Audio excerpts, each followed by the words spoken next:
hear a conversation between an assistant at a health club and a man who wants to join the club. First, you have some time to look at questions 1 to 5.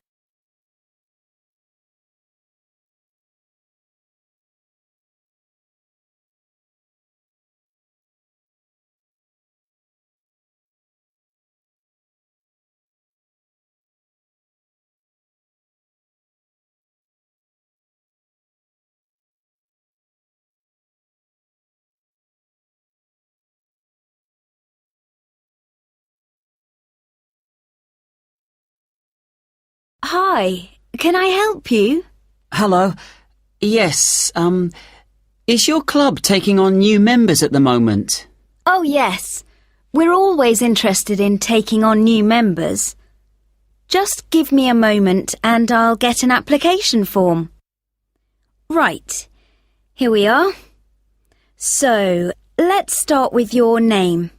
It's Harry. OK. And your surname? It's Simons. Is that like Simon with an S? No, it's Symonds.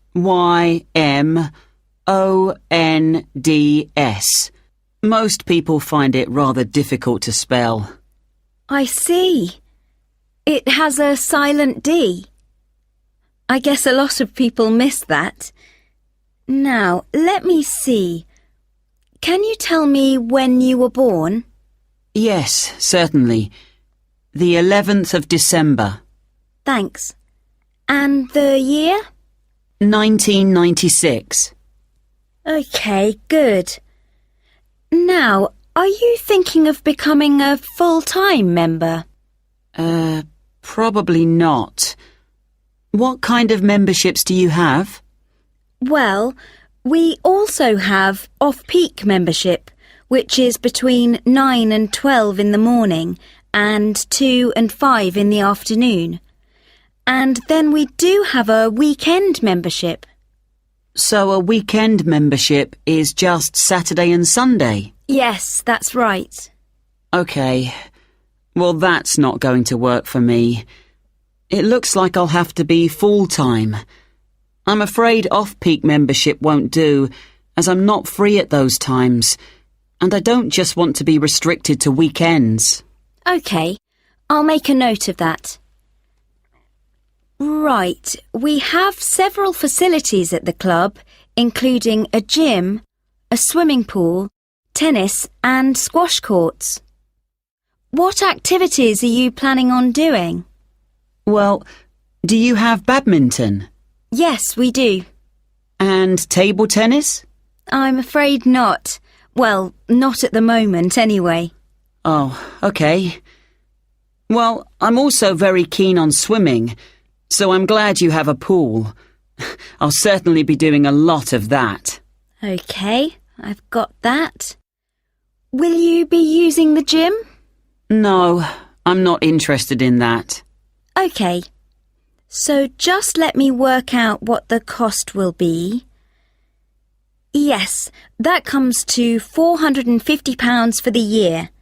You can choose to pay annually for the full year or monthly. It's up to you. Oh, I'd prefer to pay regularly in small amounts, rather than have a large amount to pay in one go, if that's OK. Sure, that's fine. Right, I've got the most important details for now. Before you hear the rest of the conversation, you will have some time to look at the questions 6 to 10.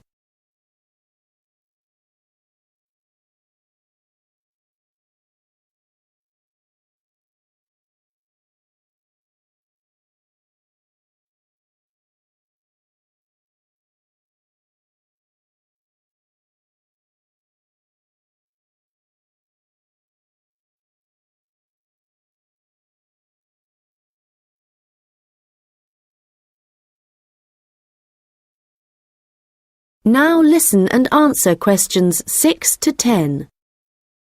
So, I'd just like to ask you a few questions about your lifestyle, if that's OK with you. Yes, that's fine.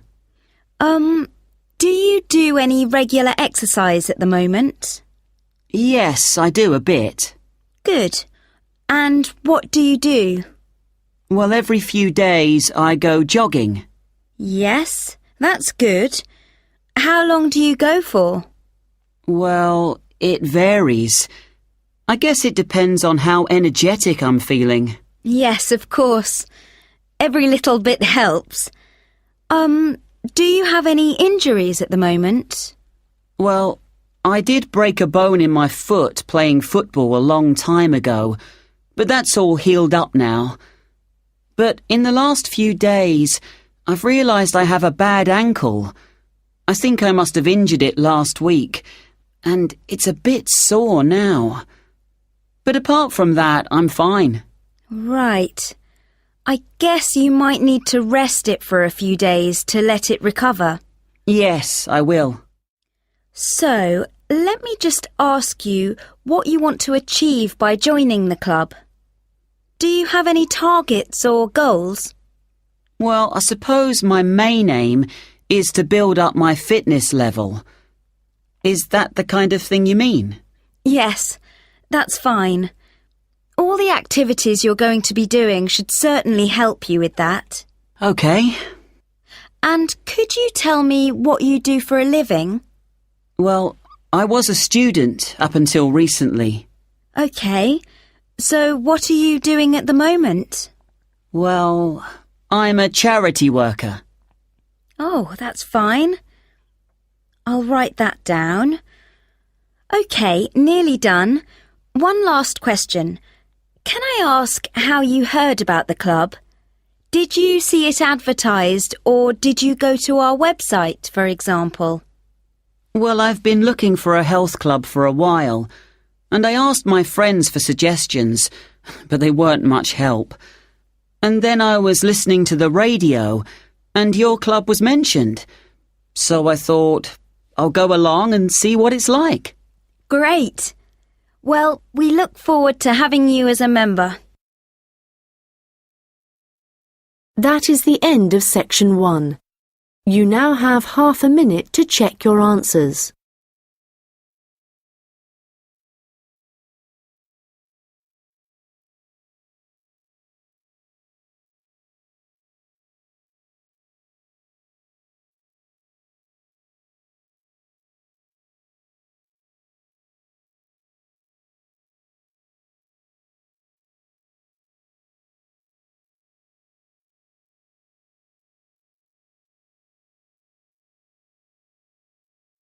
Now turn to section 2. You'll hear a hotel manager talking to her staff about the arrangements for an event to be held at the weekend. First, you have some time to look at questions 11 to 15.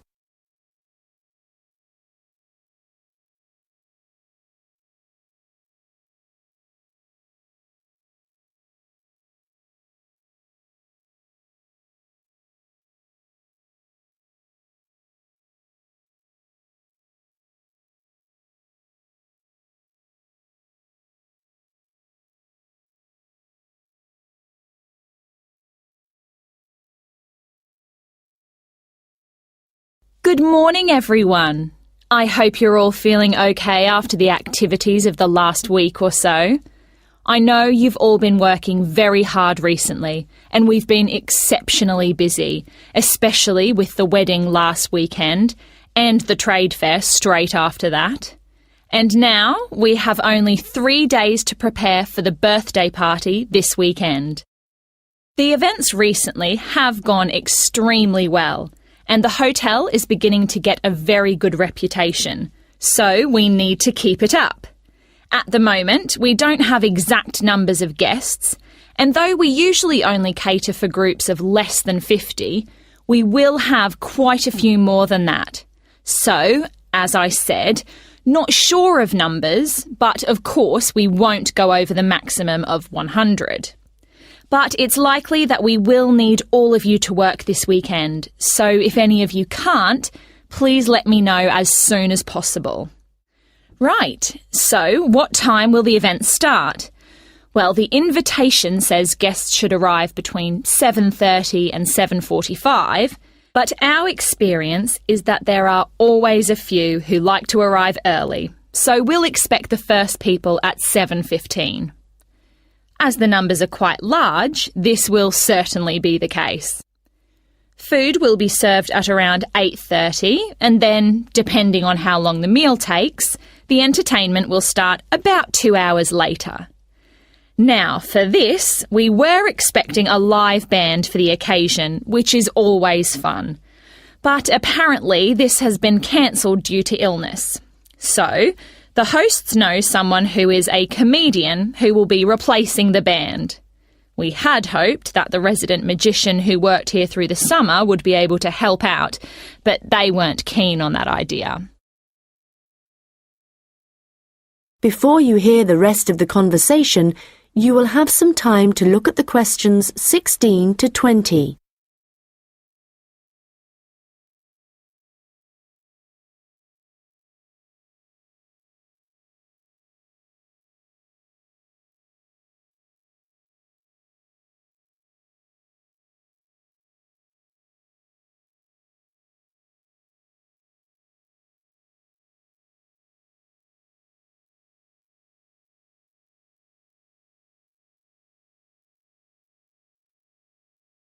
Now listen and answer questions 16 to 20.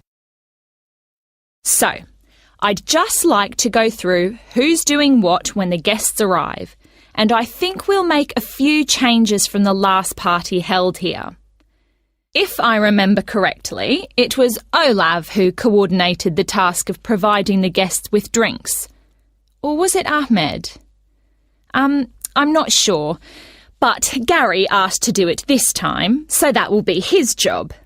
There's been no decision yet on what the drinks are going to be, but I hope they decide soon in case we need to order something special. Now, for receiving the guests' coats and hats, it's important we have someone experienced doing this, as we don't want guests losing their belongings. And Monica, last time this was your responsibility. Susan, I know you wanted to do this, but as the numbers are quite high for this event, I won't make a change here. Right.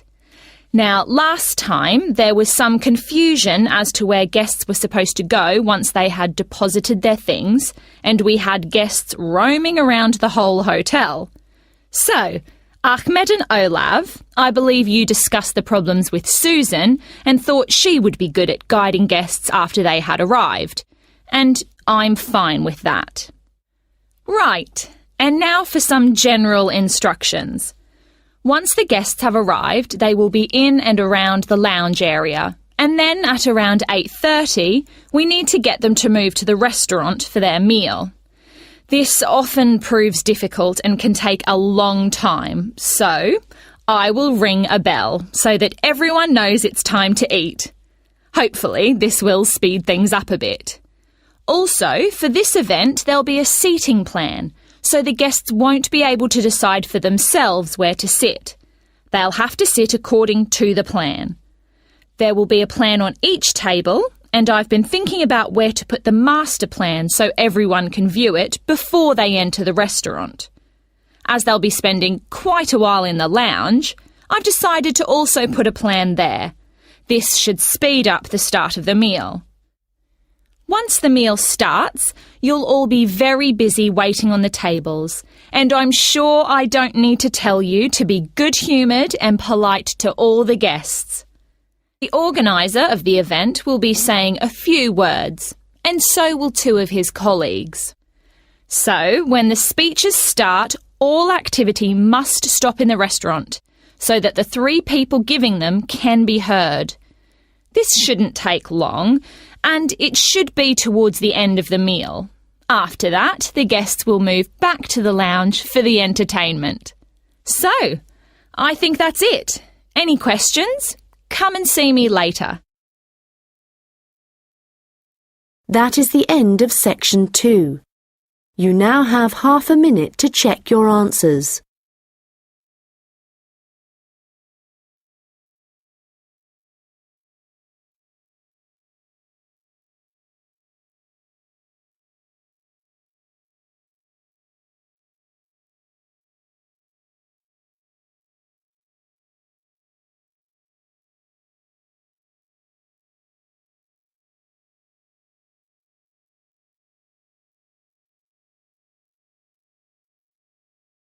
Now turn to section 3.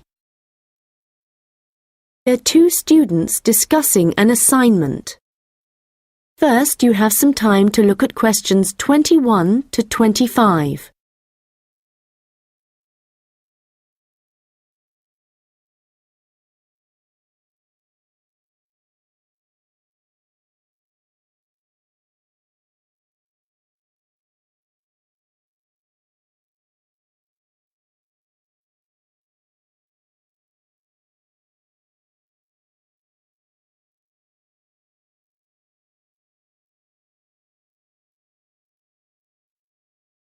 Hi Melanie, what did you think of the assignment that we got today? It looks interesting, doesn't it? Yes, Ellen. I've always been interested in recycling, but there's a lot of research to do. Yes, there are a lot of things I'm unsure of, so it's going to be good working with you. OK. Well, why don't we start by making a flowchart from the notes our tutor gave us? Yes, so on one side we could have the paper production cycle, here on the left, and on the other side the recycling. Good idea. Let's start at the top with the production. The first step in the process is to get the raw materials. Yes, and they tend to come from pine forests. OK. And then the bark is removed from the outside of the tree, and after that, the wood is chopped up. That's the first 3 stages. It sounds a bit complicated after that. It says water is added, and then the mixture is heated and made into pulp. This will be the thick paste that is used to make paper. Yes, you're right, because after that they use a machine to make the paper, and we can put that right in the centre of the flowchart, because it's also where the recycled paper joins the process. Yes. So, once the paper has been produced in the machine, what happens then? Well, I think we should write print as the next step, because this is when newspapers, magazines, etc. are produced. And we could also add that they have to be distributed to stores and people's homes. Right. Then the recycling bit starts. The old paper's collected, and then it says it's taken somewhere so that someone or something can sort it. I imagine there are different kinds of paper, or things like paper clips that need to be removed. Yes. Let's have a step after that. Now, how did our tutors say they do this? Oh yes, it involves chemicals. So, how is your chemistry? Well, not very good, I'm afraid. But this is how they remove ink, so this is definitely going to need a bit of research. Right.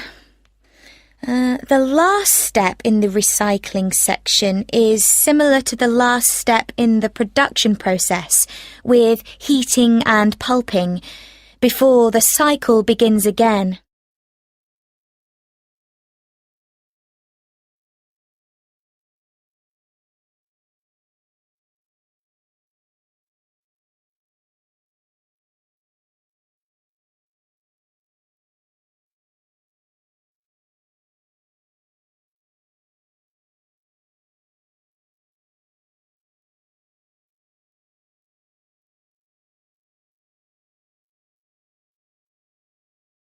Now listen and answer questions 26 to 30. So, I think going through the processes helped. Now we need to decide how we're going to do this assignment. Yes. I guess what we need to do is take the processes and divide them up between us. But we could start thinking about an introduction. Yes, OK. Well, I can start doing that. I think I have enough to go on already. Good. And there are a few areas where we need a lot more information. I think I'll start with something easy. Let's say the paper collection. I could go to the resource centre to do some research. Well, I think a better idea would be to approach someone who's involved in the process. What about contacting the council? Oh, good idea. Yes, I'll do that instead. They're bound to have some information. And I know just the thing to add to our work to make it even more interesting. And what's that? Well, in my last assignment, I added a few pictures, and the feedback I got was that this wasn't academic enough. So what might really bring it to life would be to include some data, provided we can find some. Yes, that sounds excellent. Well, we certainly have a lot to do, and not much time to do it in. You're right. I think we have about 5 weeks, so I suggest we create a plan of work today. The end of the month is nearly 3 weeks away, and then we have a few days holiday. Yes, so let's see if we can get the first draft done by then, so we can take a short break. OK. Then after the break, we'll have just over a week to complete it. I wonder if we could get someone to review our work for us a few days before the deadline, so we can make some final changes. What about your friend, Henry? Well, the best person would be our tutor. Henry's very good, but he's taking a whole week's holiday, and there won't be enough time when he returns. OK then, that's fine. That is the end of section 3. You now have half a minute to check your answers.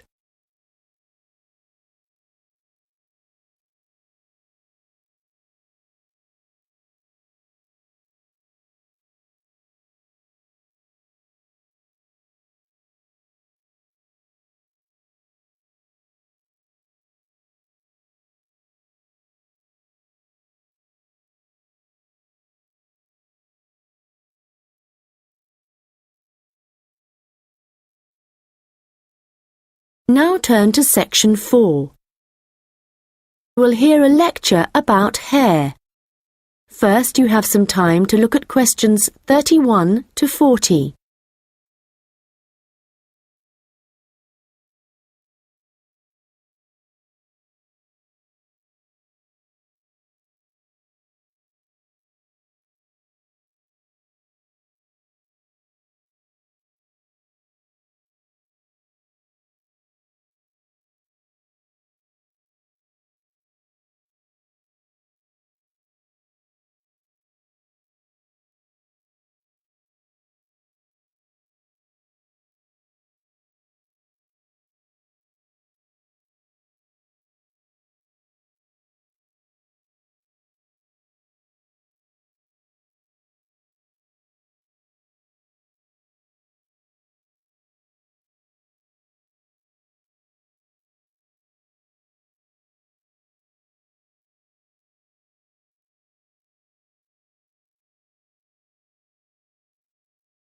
Now listen carefully and answer questions 31 to 40.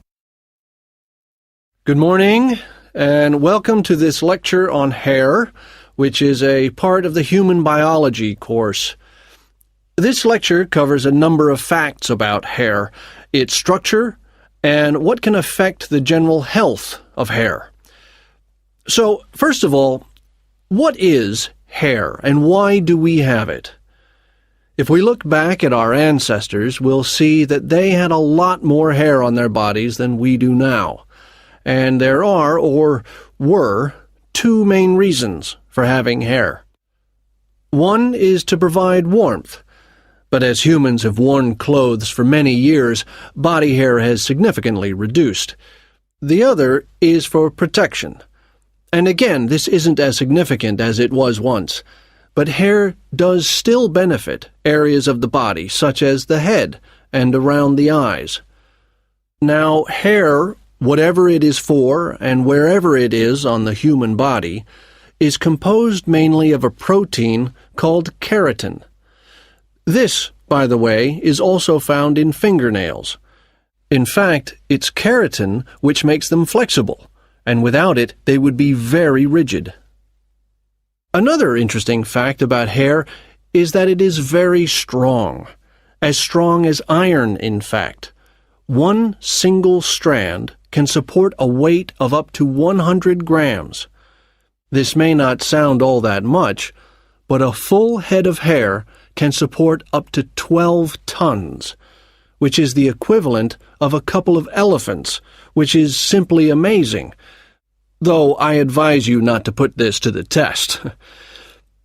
Humans lose up to 100 strands of hair a day, but we do have quite a lot of hair to start with.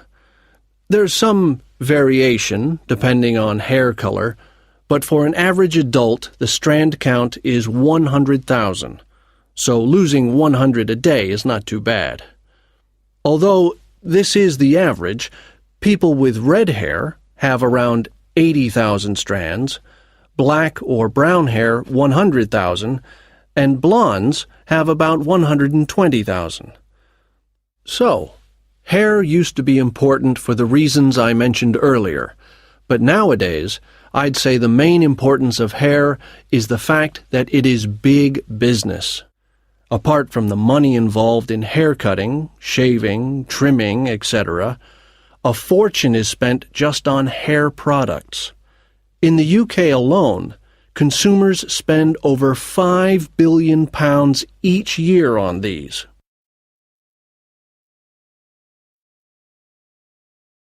So next, I'd like to just give you a quick overview of the structure of hair. As you can see, along the length of the hair, there are three main parts, called the bulb, the root, and the shaft. A single hair is fixed at one end below the skin in the bulb. The bulb acts rather like a cap. It encloses the end of the hair in the head. The next part of the hair is the root, and this is the part of the hair which lies just beneath the skin, and, in terms of hair production, is the most important. This can be considered the control center for each strand of hair, and is where the glands are found. These produce oil, which flows along the length of the hair, and the health of the root determines the overall health of the strand of hair. The last part is the shaft, and this is the hair which is above the skin, and is, of course, what we can see. Fortunately, this is not active, and I say fortunately because otherwise it would be very painful to have your hair cut. And finally, I'd just like to go over a few factors that impact on the overall health of hair. Like every other part of the body, our diet, that is, what we eat, is extremely important to the condition of our hair. But whereas a change in your diet to, for example, eating unhealthy foods will soon be noticeable in your skin, changes to your hair will take a lot longer. A change in diet today could take several months to have an effect on your hair. And so, what is the key to healthy hair? Well, eating a balanced diet is the most important thing. There are a number of vitamins that are vital for good hair health, the main ones being vitamins C, D, and E. And in a balanced diet, all these vitamins should be readily available. If you need a boost of vitamin C, for example, one of the best things to eat are blueberries.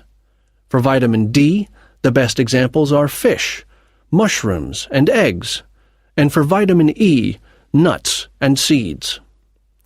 Right, so let's go on to what it